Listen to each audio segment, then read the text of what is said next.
Have a listen to this and decide what you think. We all know that Chelsea have spent £1 billion since the bully takeover last year, but they have been questioned by some after they gave a whole host of their signings long-term deals up to 8 years or more. If you're a player and you get an 8-year contract, how easy is that to manage? Does that player not go into something of a comfort zone?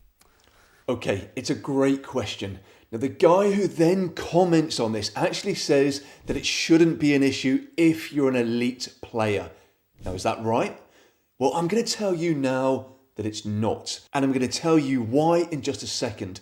Now, as a mental performance coach to Premier League players, I'm going to explain why Chelsea have created a massive potential problem for themselves. Now, in order to understand this, we need to understand how our brains work from a performance perspective, and specifically how our brains create motivation and drive. Now, there is a chemical that your brain releases called dopamine, and you might have heard of it. Now, when our brains release dopamine, it gives us natural drive, natural determination, and natural motivation. So just trying to be up for something is not going to be a powerful way to get you motivated. You need to be producing this chemical, this dopamine. But how do we produce it? Now, there are actually two ways that we do this. Now, firstly, we have a goal that is powerful to us, something that we really want to get to. Now, just imagine that you decide you want to get fit. Now, you may release a bit of dopamine here, so therefore you might feel a little extra drive. But how much more powerful is that drive when you know that you've got a beach holiday that's coming up?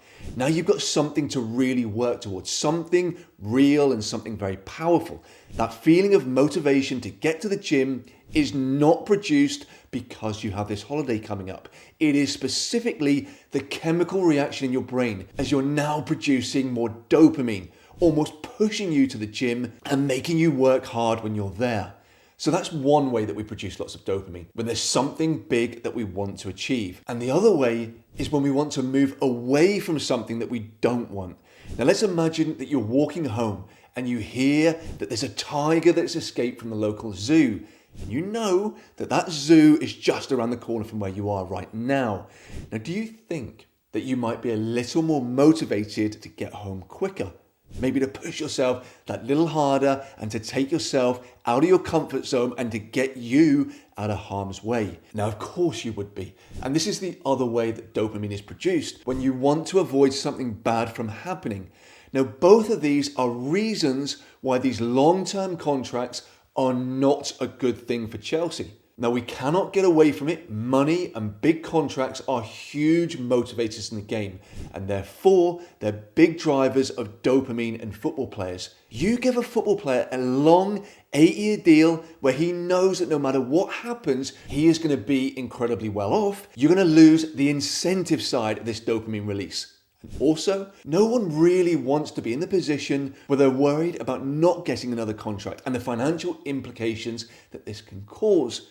But actually, when it comes down to performance, this can be a brilliant thing, because once again, it produces dopamine out of a healthy bit of fear.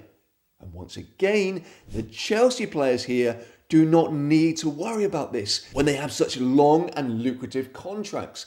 Now, make no mistake, this is not about a player being professional. This is about how our brains naturally work. And any or all of those players that Chelsea have signed could be amongst the most professional and hardworking on the planet.